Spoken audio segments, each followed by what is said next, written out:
다 함께 사도신경으로 우리의 신앙을 고백합니다. 전능하사 천지를 만드신 하나님 아버지를 내가 믿사오며 그 외아들 우리 주 예수 그리스도를 믿사오니 이는 성령으로 잉태하사 동정녀 마리아에게 나시고 본디오 빌라도에게 고난을 받으사 십자가에 못 박혀 죽으시고 장사한 지 사흘 만에 죽은 자 가운데서 다시 살아나시며 하늘에 오르사 전능하신 하나님 우편에 앉아 계시다가 저리로서 산자와 죽은 자를 심판하러 오시리라. 성령을 믿사오며 거룩한 공회와 성도가 서로 교통하는 것과 죄를 사하여 주시는 것과 몸이 다시 사는 것과 영원히 사는 것을 믿사옵나이다. 아멘. 함께 찬송 406장 고난 내용은 편히 쉴 곳과 406장 가사 먼저 함께 읽습니다.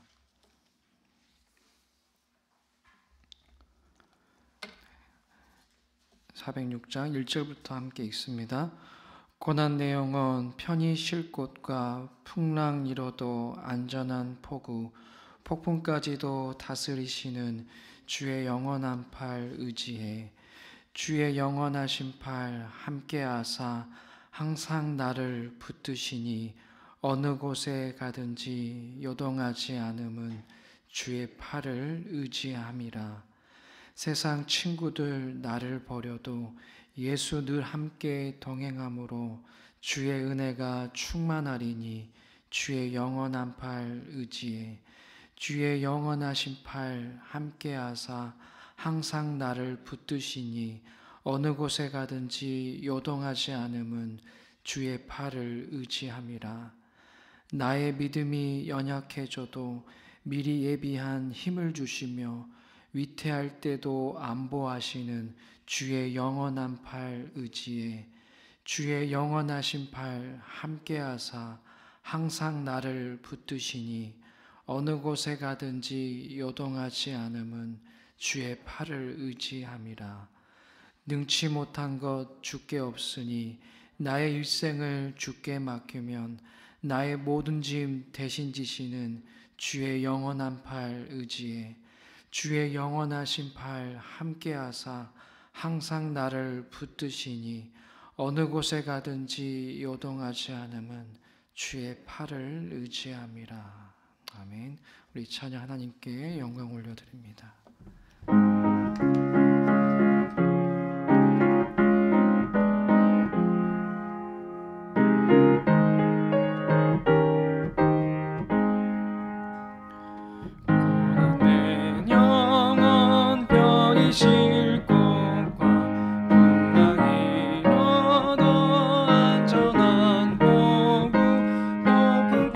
폭풍까지도 다스리시는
오늘 우리에게 주신 하나님의 말씀은 사무엘상 13장 8절에서 14절까지 말씀입니다. 사무엘상 13장 8절에서 14절까지입니다. 하나님 말씀을 함께 읽습니다.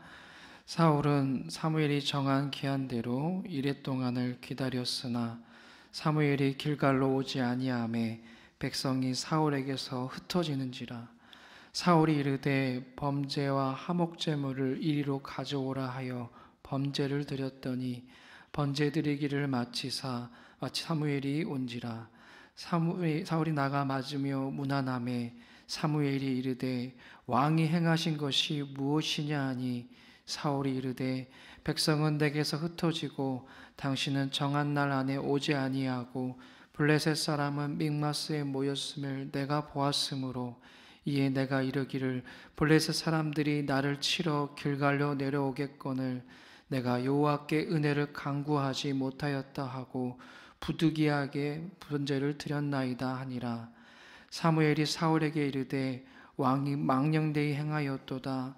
왕이 왕의 하나님 여호와께서 왕에게 내리신 명령을 지키지 아니하였도다. 그리하였더라면 여호와께서 이스라엘 위에 왕의 나라를 영원히 세우셨을 것이거늘 지금은 왕의 나라가 길지 못할 것이라. 여호와께서 왕에게 명령하신 바를 왕이 지키지 아니하였으므로 여호와께서 그의 마음에 맞는 사람을 구하여 여호와께서 그를 그의 백성의 지도자로 삼으셨느니라 하고. 아멘. 이스라엘의 초대 왕인 이 사울 왕의 시작은 좋았습니다. 빼어난 용모만큼이나 또 리더십도 있었고 또 전쟁에서 승리하기도 했습니다. 그가 이스라엘의 왕이 된 지 2년째가 되는 해에 이 사울 왕은 오랜 시간 동안 이스라엘을 괴롭혔던 힘들게 했던 블레셋과 싸우기로 결심하고 지파별로 병력을 모읍니다. 그렇게 모인 병력이 3,000명이었고 그 중에 1,000명은 자신의 아들 요나단과 함께 블레셋 수비대를 급습합니다.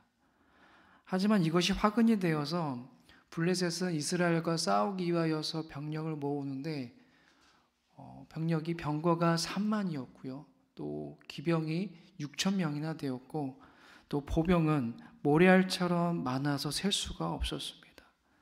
이렇게 어마어마한 블레셋의 군대를 보고 이 이스라엘 백성들이 취한 행동은 뭐였냐면은 온 지파가 똘똘 뭉쳐서 빼어난 영모만큼이나 그 뛰어난 사울의 리더십을 따라간 것이 아니라 그들은 뿔뿔이 흩어지고 도망가기에 바빴습니다. 오늘 우리가 읽지 않았지만은 앞절의 말씀 보면은 그런 어마어마한 블레셋의 군대 앞에 이스라엘 백성들은 기가 죽어서 굴이나 숲이나 또 바위 틈이나 구덩이나 웅덩이 속으로 기어들어가 숨고 달아났다라고 기록되어 있습니다.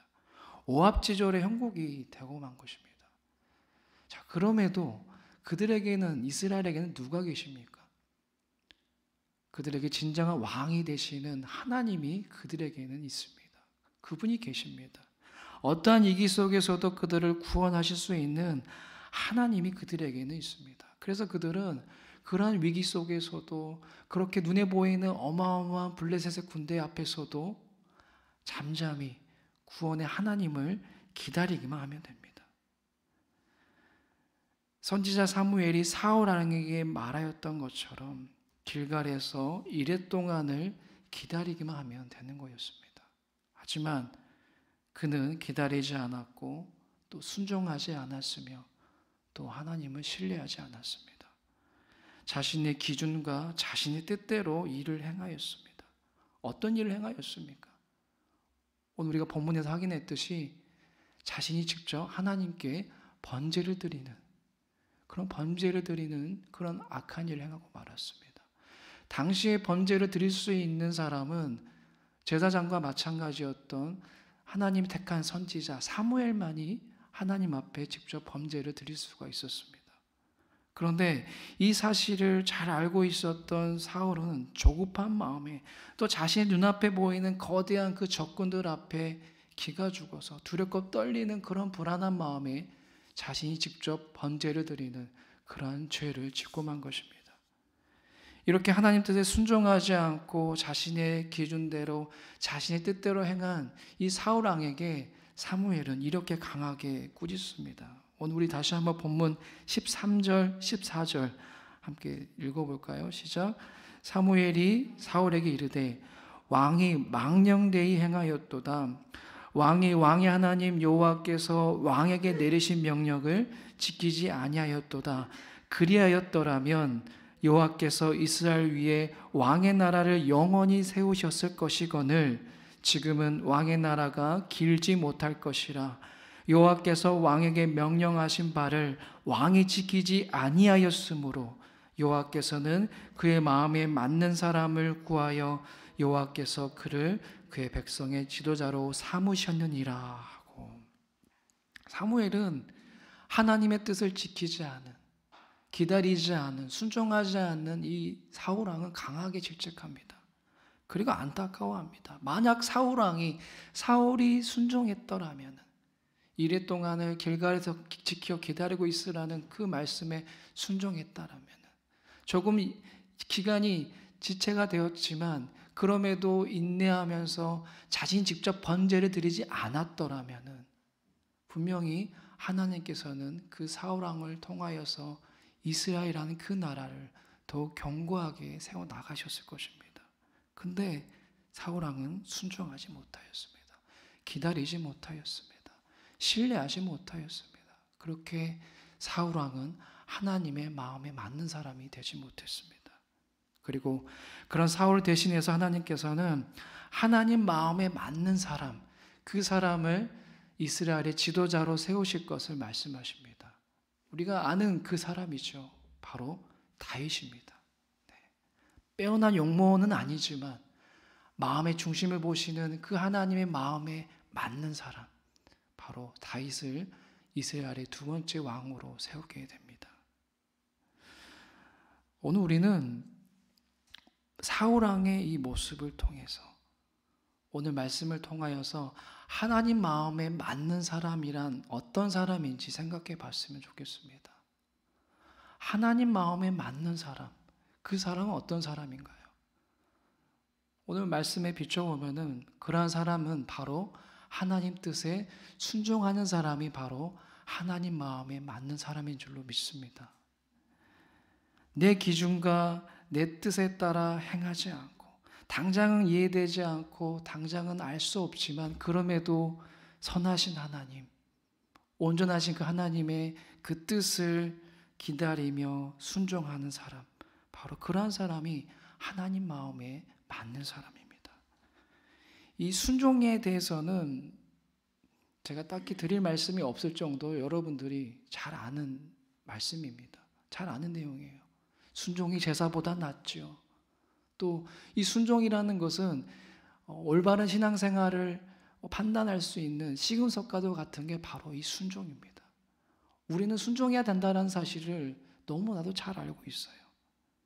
자, 그러면은 우리가 잘 알고 있는 것만큼 순종하는 게 쉬운가요? 어려운가요, 여러분? 물론 여기 계신 분들은 쉬울 수도 있을 것 같기도 해요. 하지만 순종한다는 것이 내 뜻대로, 또 내 생각대로, 내 마음대로 되지 않을 때가 더 많을 것 같아요. 순종하는 것이 우리가 생각하는 것만큼, 우리가 아는 것만큼 쉽지가 않습니다. 이게 사실이라는 것을 우리는 예수님의 모습을 통해서 너무나 잘 알게 되죠. 우리 예수님, 하나님 뜻, 바로 그 십자가를 지는 그 하나님 뜻에 단번에 완벽하게, 온전하게 처음부터 순종하지는 못하였습니다. 그 십자가의 그 고난의 잔을 마시는 거에 있어서 우리 예수님 망설이셨습니다. 흔들리셨고 그 뜻을 따르는 것을 어려워하셨습니다. 하지만 결국엔 우리 예수님 순종하셨다는 것을 우리가 너무나도 잘 알고 있습니다. 하지만 우리 예수님도 하나님 뜻에 순종하는 것을 어려워하셨다는 것을 우리는 기억하고 있습니다. 이처럼 순종한다는 것은 하나님 말씀에 우리가 내 뜻을 내려놓고 내 생각을 내려놓고 잠잠히 기다리며 따른다는 것은 말처럼 쉽지가 않습니다. 그러면 왜 순종하는 것은 어려운 것일까요? 왜 하나님의 뜻을 기다리며 따르는 것이 왜 우리에게는 어려운 것일까요? 그것은 우리의 본성 자체가 순종하는 것을 싫어하기 때문입니다. 우리 안에 있는 이 죄악된 본성 자체가 순종하는 것을 거부하기 때문입니다. 우리가 처음에 죄를 지을 때는 다 누구나 찔림이 있습니다. 그렇죠? 어떤 죄를 지을 때에 그 죄를 처음 지을 때는 우리 안에 찔림이 있습니다. 또 그 죄를 지을 때마다 그 죄를 지을 때에 내 안에 내주하고 계시는 성령님께서 근심하고 안타까워하는 소리가 들립니다. 그 소리를 우리는 느낍니다. 근데 같은 죄를 그 죄를 반복해서 계속해서 짓다 보면 어떻게 됩니까? 내 마음에 찔림이 느껴지지가 않습니다. 그리고 내 안에 계신 성령님의 근심하는 소리, 그 탄식의 소리가 들리지 않게 됩니다. 소위 내 영혼 가운데 굳은 살이 생기는 겁니다. 기타를 치신 분들은 아시겠지만 처음에 기타를 칠 때 어떻습니까? 아파요. 네. 손 마디마디가 맨살처럼 부들부들하기 때문에 처음에 기타를 칠 때 코드를 잡을 때에 너무나도 아파요. 근데 그 아픔의 시간들을 이겨내면 어떻게 되나요? 내 부드러웠던 그 맨살과 같이 부드러웠던 그 손가락 마디마디에 정말 돌멩이처럼 단단한 굳은 살이 생기게 되면은 어떤 코드를 눌러도 아프지 않게 되죠. 우리 영혼도 마찬가지예요. 처음에 죄를 지을 때는 처음 기타줄을 누른 것처럼 아픕니다. 죄를 지을 때 그렇게 아픔이 느껴져요. 내가 지은 죄로 인하여서 슬퍼하시고 근심하시는 성령님의 그 마음이 느껴집니다. 그리고 그 아픈 마음을 가지고 우리는 어떻게 합니까? 하나님께 나아가죠. 나아가서 하나님 앞에 내가 지은 죄를 토로하며 내가 지은 죄를 하나님 앞에 눈물로 회개하며 나아갑니다. 하지만 그 죄를 계속해서 반복적으로 지으면 어떻게 될까요? 영혼에 굳은 살이 생기는 것처럼 내가 지은 그 죄로 인하여서 더 이상 아파하지 않습니다. 내 안에 계신 성령님의 근심하시는 그 소리, 탄식의 소리가 들리지 않고 느껴지지 않습니다. 날 향한 하나님의 말씀이 들리지 않게 되고 계속해서 그 죄를 탐닉하는 내 모습에 실망하면서도 회개의 자리로 나아가지 않습니다. 설령 회개의 자리로 나아간다 할지라도 진정한 마음으로 온전한 마음으로 하나님께 나아가는 것이 아니라 가식과 미선의 가면을 쓰고 하나님께 나아갈 뿐입니다. 이게 어느 누군가의 모습만이 아니라 어느 우리의 모습이 그렇습니다. 우리가 살아가는 모습이 이렇습니다. 어느 누구도 죄 앞에서 자유로울 수 없고 순종의 삶을 살아가는 게 쉽지가 않습니다. 우리 모두는 그렇게 연약합니다. 그럼에도 우리는 순종해야 되는 줄로 믿습니다. 그럼에도 우리는 하나님의 말씀을 또 하나님의 뜻 앞에 우리는 순종하며 따라야 할 줄로 믿습니다. 우리의 죄된 본성을 이겨내고 하나님의 뜻을 기다리며 따라가야 됩니다. 그러면 우리가 어떻게 하면 우리의 이러한 죄된 본성을 이겨내고 하나님 뜻에 순종하며 나아갈 수 있을까요? 답은 어렵지가 않아요. 우리가 너무나도 잘 아는 겁니다. 그것은 바로 말씀의 자리로 나아가시면 됩니다. 하나님의 말씀 앞으로 나아가시면 돼요. 여기에 대해서 히브리서 기자는 이렇게 말합니다. 히브리서 4장 12절 말씀이에요. 하나님의 말씀은 살아있고 활력이 있어 좌우의 날선 어떤 곰보다도 예리하여 혼과 영과 및 관절과 골수를 찔러 쪼개기까지 하며 또 마음의 생각과 뜻을 판단하나니라고 기록하고 있습니다. 왜 우리가 말씀 앞에 나아가야 하냐면 하나님의 말씀은 살아있고 힘이 있으며 어떤 양날 칼보다도 날카로워서 우리의 죄를 정확하게 지적하시고 또 굳은 살처럼 딱딱해진 그 내 마음, 통증이 느껴지지 않는 그 마음, 죄의 고통이 느껴지는 그 마음을 이 좌우의 날선권보다도 날카로운 그 말씀은 정확하게 그 숨겨져 있는 그 나의 죄를 끄집어내며 찌르기 때문에 우리는 말씀 앞으로 나아가야 되는 것입니다. 그 말씀 앞으로 나아가게 되면은 굳은 살 속에 숨어 있는 더 이상 아픔이 느껴지지 않는 나의 죄를 정확하게 지적하시고 정확하게 그 찌르시기 때문에 나의 죄가 분명하게 느껴지고 드러나게 되는 것입니다. 그런데 여기서 멈춰서는 안 됩니다. 하나님의 말씀으로 굳은 살처럼 딱딱해진 그 내 마음에 상처가 나서 균열이 생겨서 이제는 그 죄로 인한 아픔이 느껴진다면 더 나아가야 됩니다. 어디로 나아가야 될까요? 기도의 자리로 나아가야 됩니다. 내 안에 내주하고 계시는 그 성령님께 우리는 이제는 기도의 자리로 나아가야 됩니다. 딱딱해진 내 마음의 굳은 살을 박살낼 수 있는, 깨트릴 수 있는, 산산조각 낼 수 있는 기도의 자리로 나아가야 되는 것입니다.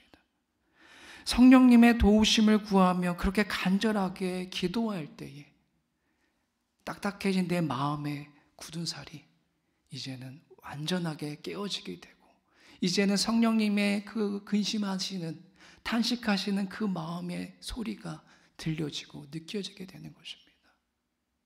이처럼 우리는 순종하기 위해서는 하나님의 말씀 앞으로 늘 말씀을 사모해야 되며 또 우리는 늘 기도의 자리로 나아가야 되는 것입니다. 사랑하는 여러분, 우리는 오직 다름 아닌 오직 주님께만 순종해야 될 줄로 믿습니다. 믿으십니까?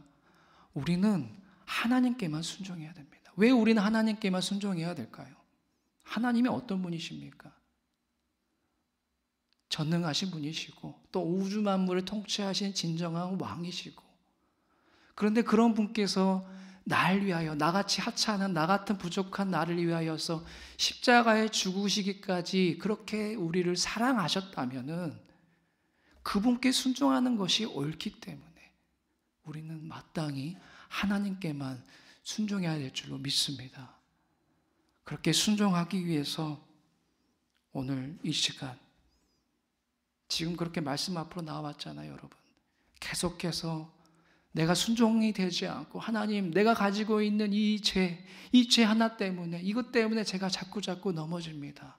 이 죄를 지을 때마다 처음에는 아픔이 느껴졌는데 성령님께서 탄식하는 그 소리가 들려졌는데 이제는 그렇지가 않습니다. 이제는 들리지가 않습니다. 그렇게 기도의 자리로 나아가십시오. 그렇게 기도의 자리로 나아가셔서 여러분 모두가 그렇게 하나님의 마음에 맞는 하나님 마음에 합한 자인 순종의 사람들이 다 되시기를 주님의 이름으로 축복합니다.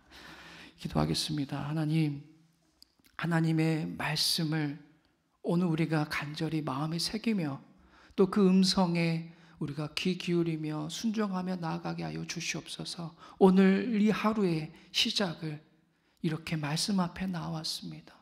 기도의 자리로 나왔습니다. 순종하고 싶은데 순종이 되지 않아서 아버지 앞에 나왔사오니 오늘 우리들을 긍휼히 여겨 주셔서 아버지 순종할 수 있는 하나님 마음에 맞는 사람, 하나님 마음에 합한 사람 오늘 우리 모두가 되게 하여 주시옵소서. 예수님의 이름으로 기도드리옵나이다. 아멘. 하늘에 계신 우리 아버지여, 이름이 거룩히 여김을 받으시오며 나라의 임하옵시며 뜻이 하늘에서 이룬 것 같이 땅에서도 이루어지이다. 오늘날 우리에게 일용할 양식을 주옵시고 우리가 우리에게 죄 지은 자를 사하여 준 것 같이 우리 죄를 사하여 주옵시고 우리를 시험에 들게 하지 마옵시고 다만 악에서 구하옵소서. 대개 나라와 권세와 영광이 아버지께 영원히 있사옵나이다. 아멘.